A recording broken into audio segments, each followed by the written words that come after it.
Hello, Kevin and Les. How are you? Hey Hello, Rama, how are Rama. you? Good, good, good. Congratulations on Expendables 4, simply titled Expendables, with the number 4 replacing the letter A. Thank you. Arriving into a theater September 22nd. Man, I had such a blast watching this film. But here's the thing, though, guys. It has been almost a decade since Expendables 3. So why did it take this long to get the band back together? Was it scheduling conflict, or was it because the initial plan was just to have it be a trilogy only? No, scheduling, that's a good place to start. I mean, these are massive movies. Um, the third one uh didn't do what we hoped it would do, so we had to go lick our wounds a little bit and rethink the whole process. But these films take, this film took about 5 years from inception to release on September 22nd. If you're gonna do it, if you were gonna do a fourth one, it had to be done right. The script had to be right. The timing had to be right, and you have to get new cast members in there, and they're all big actors in their own right and greenlight their own films. So the timing has to be perfect. And then we had COVID. There's a lot of things. It's not it's not a drama. It's a very complicated action film with a lot of moving parts. So timing was probably, and development of the script Yeah. to take Awesome. us back to our core foundation. And it's also the demand and the audience and after the third one, we also that we needed a little breathing room as well, and but we soon realized that there was a demand for this, that they did want another one. And so one thing we had to do is do this one right, is really deliver what the audience wanted, not assume that they want a PG-13 to expand or what. Give them what they want. They want action, they want hard action, they want hard-edged characters in there, and and characters that can really interact and have a good time with the new characters that are brought in. So the script development was a major part of that, and making sure the story was right, that the characters were right, that we weren't going to just bring in an actor just because it's a big name actor, but whatever actor we brought in, yeah, sure, we want a marquee name, but whatever actor we brought in would be right for the role that was written there and wouldn't be a third wheel just hanging around.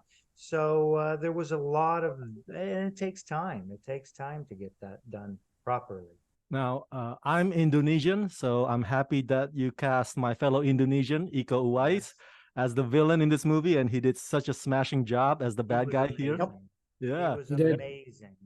Whose idea was it to have Iko play that role? How did he get on board? And you've seen the film, right? How did you think about his performance? His It was performance great. was fantastic, and it was definitely a collaborative idea. Yeah. And I You know, think we, that came about when we were speaking with Scott Waugh, the director, I believe, wasn't it, Kevin? We were yeah, chatting. Scott was a definite advocate for Eco. Yeah. He was always on the list to play. Yeah. The Ramat character, he was always on the list.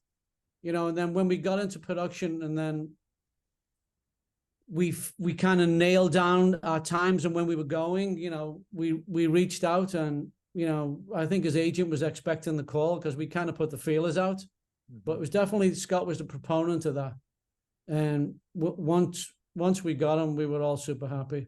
And he's a lovely man too. He's just Yeah, super fantastic. lovely. I'm glad to hear that. Was there a plan to have Sylvester Stallone to direct Expendables 4, or was it always the plan to have Scott direct Expendables 4? Hmm. Yeah, I don't think Sly was interested in directing four. I mean, he directed the first one and he starred in it and he wrote it. I mean, how he did that, I don't know. But it takes a toll. Like Scott, though, a guy who has done, these incredible action movies and hardcore military action movies, to again bring the franchise back around to what the audiences want, which is, that driving action. And even having said that, Scott's also very good with character. He got some great performances from a lot of these characters and the way they interact. He did a fantastic job on this film. This may be a question for Scott, but I'm going to ask you both this question anyway. There are two big set pieces here in this film: the airport and then the cargo ship Talk to me about staging those action sequences in this film. What were the challenges of promising and delivering bigger and better stuff this time around? Well, we had two huge units, going simultaneously at the same time. I mean, these action sequences are so finely choreographed. They take a long time to film. They were mapped out, they were choreographed, they were rehearsed. So, I mean, doing that takes almost as long as shooting the movie. I mean, they're huge sequences. And obviously we had a great second unit director in Brian Smers, who also deserves a lot of credit, along with Scott Waugh. But yeah, I mean, that's the core value of these types of movies is the in-camera action, not the flying in capes over the rooftops of Manhattan. That's what we make.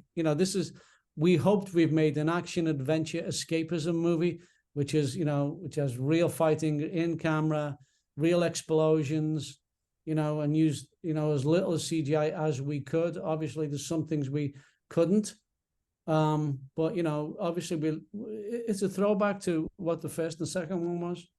And the way it worked out and the timing was actually very favorable to us, because if first unit, for example, was shooting daytime on the boat, second unit would be doing nighttime, and then the reverse would happen once all the action was shot or all the drama was shot.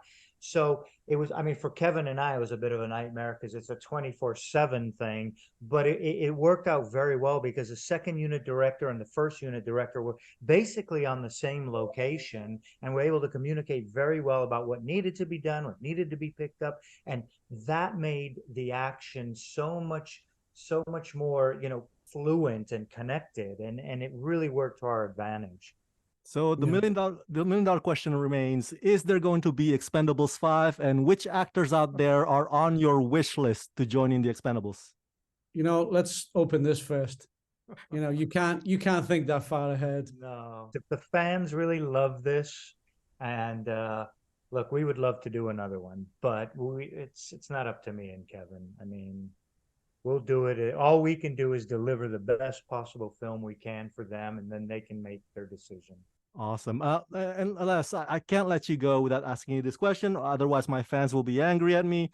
Can you give us an update on Red Sonja movie? I understand that this version is the Dynamite Entertainment reincarnation of Red Sonja. So how is it similar or different from the Red Sonja that the fans have in mind?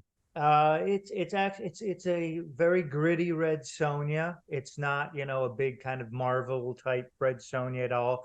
It's very grounded, which is a nice thing about it.